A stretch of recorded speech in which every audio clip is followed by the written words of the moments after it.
Welcome to Vintage Horror Cinema.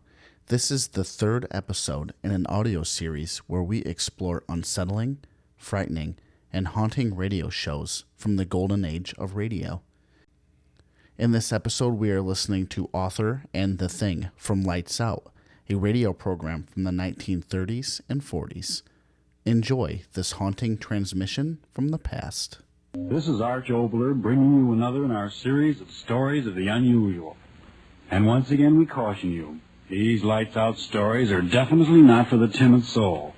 So we tell you calmly and very sincerely, if you frighten easily, turn off your radio now.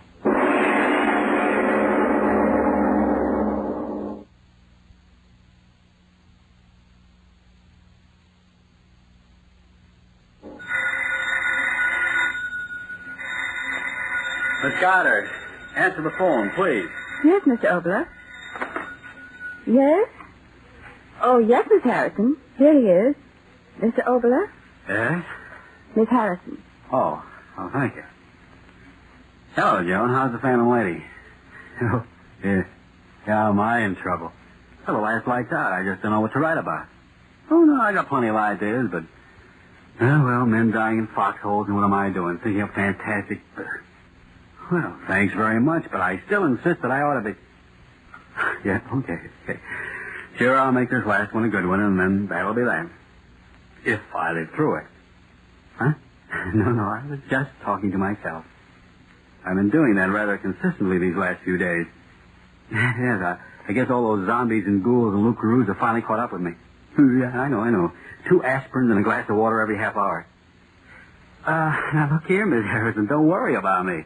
I'll get the story written tonight if I have to talk to the devil himself to do it. All right, John, all right. Yeah, sure. Oh, fine. Call me back in an hour, and I'll have some kind of a plot figured out. I hope. Give my regards to Norman. Talk to you later. Well, Miss Goddard, let's get to work. Yes, sir. What time is it anyway? 11:32. Sorry I have to keep you working so late. That's perfectly all right. I know you have to have that play done by tomorrow morning. I'm glad to help. You're an angel. Huh? Angel? That's a strange word to use here in this room where I've thought up so many demons and monsters. Tell me, or maybe you won't want to tell me. What, Mr. Oboler? Working with me on these lights-out plays, do you ever get frightened? Well... You do, don't you? Yes, I do get frightened many times. Huh. There was a time I'd have found that very amusing, but not tonight. Is there something wrong, Mr. Oboler? I don't know. Tell me, did you ever sit alone in a room at night and have a premonition? I mean, suddenly get the feeling that somewhere in the house, perhaps in the darkness in the next room, something was waiting, something of malignancy and evil? What's the matter with me? If I keep on talking like this, they'll be using me as Exhibit X in the psychopathic ward. Come on, let's get to work. Yes, sir. Let me see. We'll start out next week's play with the regular lights out opening. Lights out everybody, chimes, later thing you think, gong. First character is named, Hellman. Call him Hellman. Jack Hellman, H-E-L-M-A-N. 2 hours. Got that? Mm-hmm. He commits a murder and he, Oh, what's the use? I can't write another one of these things. Ghosts and groans and blood. I tell you, I can't do it. Mr. Oboler. I'm sorry. Look here, Miss Goddard, you better run along. But aren't we going No, to... I just can't write any more tonight. But the cast, they'll be standing by. The rehearsal. Devil with the rehearsal. I'm not going to go insane writing these things for anybody. Now run along, please. Try to get some rest, and if you come back early in the morning, we'll see what we can do. Just as you say. Are you sure you're all right? Please go. All right. Good night. Good night. What's come over me anyway? Why did I tell her to go? I gotta write this play. Premonition. She must have thought I was getting soft. Huh? Who's there? Oh. Well, I am in bad shape. The wind rattles the window and lights out, author goes nuts. There's a headline for Variety. I gotta get down to earth. 11:45. Joan said she'd call back in an hour. I've got to have some kind of a plot by then. Let me see. How about a press agent named Black killing a man named White and black and white murder? Oh, that corny. Maybe I could use a story about a Hollywood producer. Let's see, Johnny Hour. He meets a girl and then's afraid because the girl's husband. Oh, is that out of character? How about Nero chopping off heads in the Roman circus and... Certainly is quiet in here. Yell all day for quiet. Now that I've got it, I have got the jitters. What the devil have I got to be jittery about? Things are what they are, if anybody knows that I do. 2 and 2 makes 4, unless you're talking about curved space, and them that has hold on to what they've got, and anybody who's in this war for profit ought to have his bones broken off and stuff. What the devil am I talking about? Okay. I'd better stop kidding myself. I know it's wrong. I want to write it, and yet I don't. What's the matter with me? Afraid to put it down on paper? What have I got to be afraid of? Here goes. Get it over with. Outline of title undecided. Get out of my system. Play opens in the cell of a monastery in the Middle Ages. A mystic is cowered in a corner of his room. Outside, a mob is clamoring for his life. It appears that a horrible crime has been committed in the village below. A horrible monster had torn a woman. It appears that this creature, brought into being through the incantations of the sorcerer, was the concentration of all the evil in men's hearts and minds. A tremendous force of fiendishness and inhumanity put into living flesh to roam the world and commit unspeakable of all the drivel. A tremendous force of fiendishness and inhumanity put into living flesh to roam the world and commit unspeakable Well, drivel or not, there it is on paper. Me own monster conceived in me own mind. Congratulations, Papa. Have a cigar. Conceived in my own mind. That's what that crazy monk said in that book Nat Wolf gave me. I wonder who gave Nat that book. Conceived in... Where's that book anyway? It ought to be... I even marked the page. And I say unto thee that if thou shalt be evil and do evil and think evil, and let thy mind rest upon this evilness in the light of day and in the darkness of night for 7 days and 7 nights, there may come into being a thing of evil, and it shall take the form of the evilness of thy thought. Written by a half-starved mystic more than 10 centuries ago, and I... Funny I should have thought of those words tonight. I've been thinking about them for a week. Shall take the form of the evilness of thy thought. 7 days and 7... Who's there? No!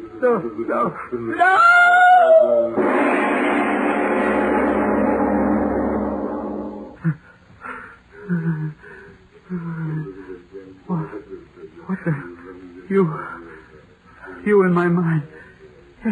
You're just in my mind. No. You don't exist, I tell you. I thought you're a dream. I said a dream. When I wake up, the door. It is a dream. It's got to be a dream. Come in, get me out of this dream. Hi, Art. Well, don't you ever open doors anymore? So what's the big idea sitting in here all It's not a dream. It's still... Hey, Art, what's cooking? Eli, get out. Oh, now, Art... Don't stand there looking at me. Get out. Can't you see it? Get out. Get out of here. Hey, what's the gag? See and hear what? Behind you. Look behind you. Well, there's nothing behind me but the wall. Eli. Hey, what is this anyway? A preview of... Eli, get out of here. All right. Now let's have it. What is this, a preview of a new play? Boy, am I glad you're putting lights out after all. Can't you hear him? Who? Hear who? Eli, behind you. Behind me what? What's the matter with you anyway, Art? Don't you feel well? You keep staring back at me. It must be a dream. What's that dream? It must be a dream. Are you tight? What's the matter? The pink elephant's beginning to get... No! My brother! No, my brother, let go of you! You think to my brother! No!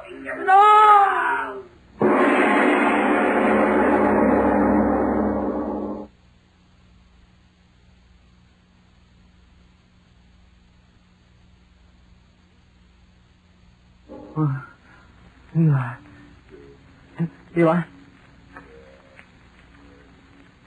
Oh, no. Eli? Operator, please. Send police right away, my brother. Please, send police. My brother. How much time we got to go on this shift yet, Joe? Hold it. Here comes Frank Sinatra again. Squad 39 and 48. Go to Ventura and Redwood. Drunk making a disturbance. Claims his brother ate by a monster. Squad 39 and 48. Go to Ventura and Redwood. Drunk claims brother is off by a thing. Here's Easy signing off. But I tell you, it's true, officer. It's true. My own brother, I saw it with my own eyes. All right. So you saw it. Now take it easy, young fella. You're in a bad shape. I tell you, I'm not drunk. I'm as sober as you are. Now, don't get funny. You thick-headed fool. Look, it's there behind you. What? The thing, the monster. Look at it. Believe my brother. I've heard of them seeing snakes and pink elephants, but this is the first one I've seen this bad off, eh, Joe? Oh, you never can tell in the valley. There, the two of you. Can't you see him? Blubbering there in the corner. Hey, maybe we better take him down to the station and let him cool off in the can for a while, eh? Yeah. Stop staring at me, the two of you. Why won't you believe me? Why won't you believe me? Hey, Clarence. Maybe this guy's on the level. Oh, are you nuts, too? Something happened to his brother, there'd be someone around, wouldn't there? And there ain't nothing in this room. What have I done? You've done? What do you mean? I thought of the monster. 7 days and 7 nights. I See, Joe, the guy's nuts. Let's find out who he is. What's your name, young fella? What's your name? Quiet down now. What's your name? Oh, what difference does that make? The thing that sits there and grins at me. Why don't you see it and help me? Come on now. What's your name? Let's have it. Oboler. What's your business? What do you do for a living? Well? Radio. I write radio. What's the difference? Radio? Oboler. Say, ain't you the guy that writes them screwy lights out things Tuesday nights? Yes, help me. Please help me. What? Why, this is the guy that writes them ghost things I was telling you about, over the radio. Oboler. The guy who always makes his cops Irish. You get it? It's one of them gags, one of them publicity gags. Gags? Oh, you infernal... Now, wait a minute, fellow. Watch your tongue. I tell you, it's not a gag. It's here in the room. It took my brother and... Hey, can't you hear it? Can't you hear it? Huh? It's laughing. That infernal laugh. Listen to it. Listen to it. It is later than you think. Okay, young fella. If it ain't a gag, you better take a broom and go back to bed. Now, listen, we're going to hang around for a while, so take it easy. Come on, Joe, let's get out of here. No, wait. Wait. Don't let me down. It's here, I tell you. It's here. Don't let me. Oh. What'll I do? I got to get out of here. Yeah. That's it. I've got to get out of here and find someone who'll believe me. What? Oh, it won't let me out? No. Don't come near me. The police. They come back. Come here. Hi, Mark. I was just driving by and I thought... No, Mercedes. Get out of here. Get out. What? No. Mark, what's the matter? What are you staring at? Mercedes, believe me, you got to get out. You got to get out. No. Where's it? No. Help. No.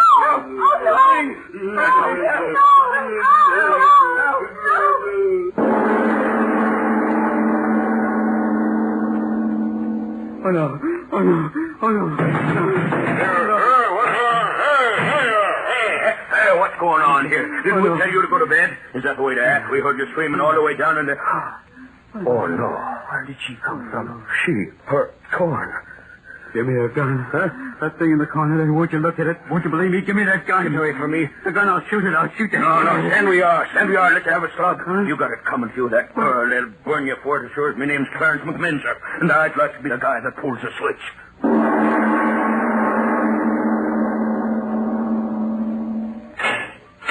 All right, right in here, sir. You got 5 minutes. Yes, I know. Oh, Mr. Kenny. I've been waiting for you. I got here as soon as I could. Looks bad, Oboler. Very bad. What do you mean? I didn't do anything. I tell you I didn't. Oh, yes. I know. But, Oboler, you can't do a thing like that and just walk away from it. Well, I've explained it to you. I've explained it to everyone 100 times, 1,000 times. Won't anyone believe me? Now, look here, Arch. I'm your attorney. I want to help you. A great number of people want to help you, and we certainly can't do a thing unless you cooperate. Yes, that's what I said, cooperate. What do you want me to do? Tell the truth. The whole truth. I told you. Yes, I know what you've told me. A horrible thing that you conceived in your mind came to life and did a number of peculiar things. But, see here, surely you don't think that even the most stupid jury on earth is going to believe that nonsense? You don't believe me? Well, Heard many peculiar alibis from my radio clients in time, but...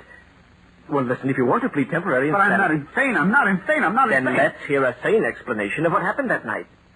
I told you everything just the way it happened. My brother came home and... Yes, I know. Well, your brother came into the room and was eaten up by this monster, and then a girl... Oh, what's the use? Apparently you want to die.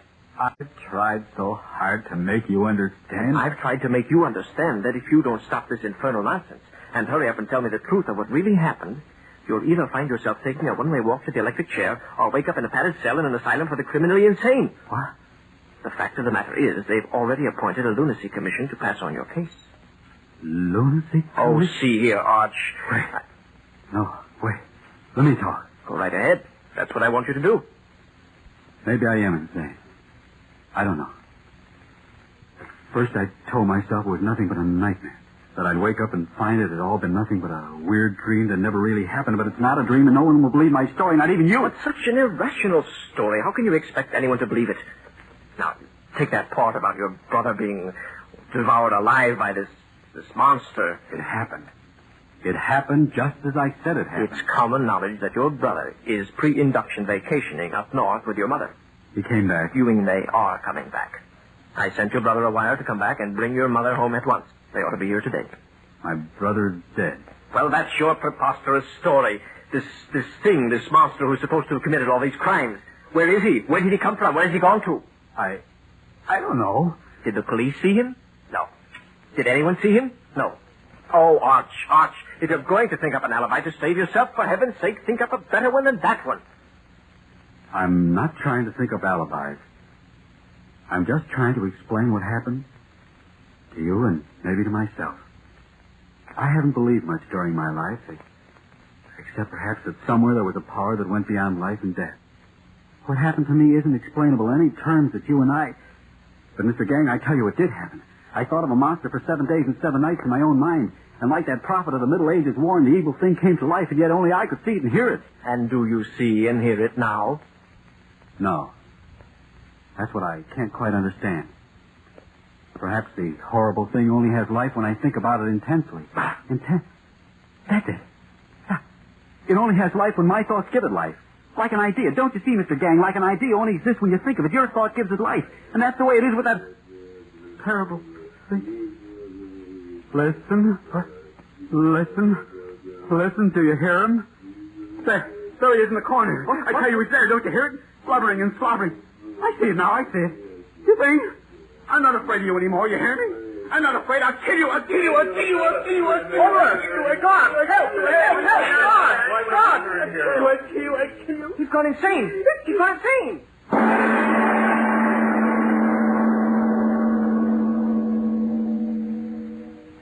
I tell you, all radio writers are crazy. I've had dealings with several of them. Gentlemen, if you please, control yourselves.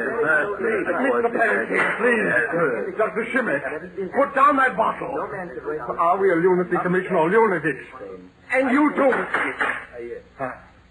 I know how strongly you gentlemen feel about this matter, but after all, we must come to a decision on his mental status. As chairman of this lunacy commission, I feel that it is incumbent upon me to, shall I say, summarize the facts as they have been placed before us. First, it is an established fact that a murder, and a very horrible murder, has been committed. The police officer has testified very conclusively that Arch Oboler was there upon the scene of the crime, and that it was absolutely impossible for anyone else to have committed the murder. In other words, the man whose mental status we are to determine is a murderer. Consider further facts. Does he wear conventional shirts? No. Another fact. Does he participate in normal activities such as drinking, dancing, fraternal orders, and similar beneficial social activities? No. I pile fact upon fact. Have you gentlemen ever listened to his play? What are some of the distinctive features of these works? Voices. Strange voices. Whispering voices. Note that, gentlemen, always whispering voices. Voices. Gentlemen, I am of the firm opinion that we are dealing with a very definite case of dementia praecox in its paranoidal form. But I tell you, old lady, you're right.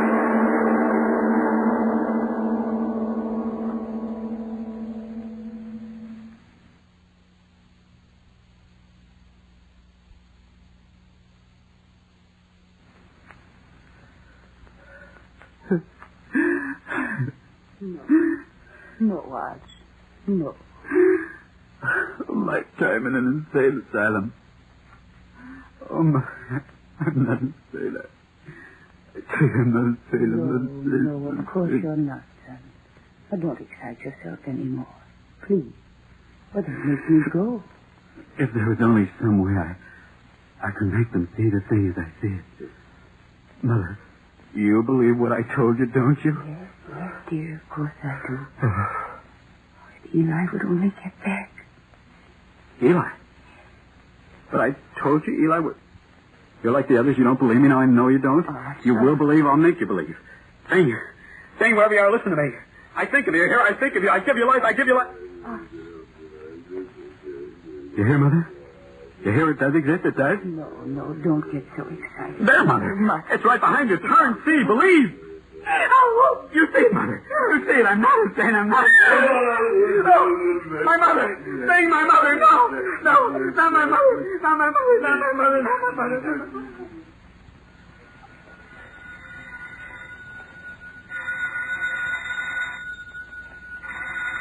All right. Hello.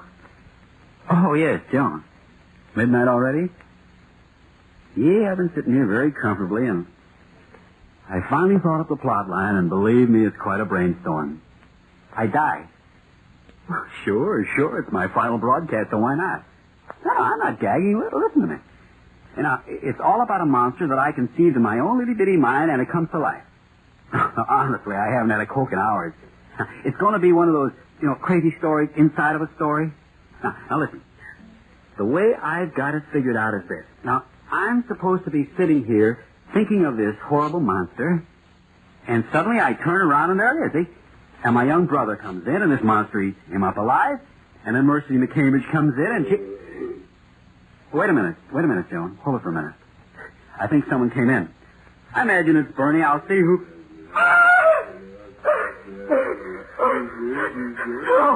No.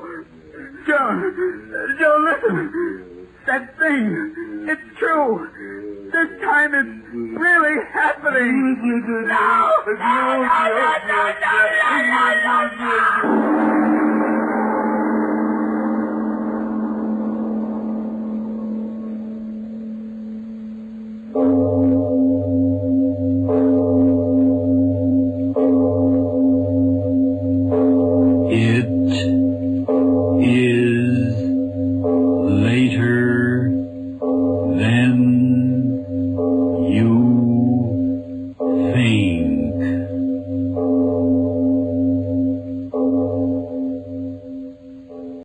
I like the direction this episode went, obviously drawing parallels to the stories writers create, occupying more space than just lines on paper. If you enjoyed this episode, a good way to support the work we do here is to like this video and subscribe to our channel. Thank you for tuning into Author and the Thing from Lights Out, and make sure to come by next week to listen to The Sea, the next episode from Lights Out. Did you know that Vintage Horror Cinema also hosts several spooky movies and television shows from the past? You can check out classics like House on Haunted Hill from 1959 or the unsettling television program One Step Beyond, hosted by John Newland. I'll see you next week, and remember to stay spooky.